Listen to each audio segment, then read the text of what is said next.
সারা দেশে বন্যা ভয়াবহ আকার নিয়েছে। এরই মধ্যে ফেনী, নোয়াখালী, কুমিল্লা ও মৌলভীবাজার সহ বেশ কয়েকটি জেলার অবস্থা সবচেয়ে নাজুক।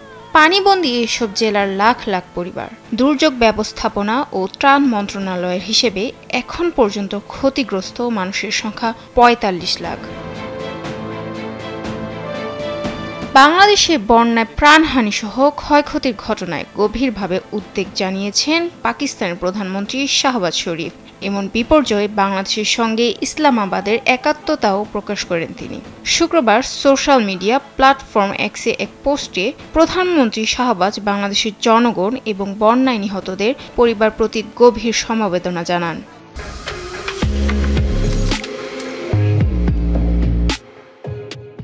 বাংলাদেশের জনগণের ধৈর্যের প্রশংসা করে শাহবাজ বলেন, তিনি বিশ্বাস করেন বাংলাদেশিরা তাদের স্বভাবসুলভ অধ্যবসায় ও দৃঢ়তা দিয়ে কঠিন সময়কে অতিক্রম করবে।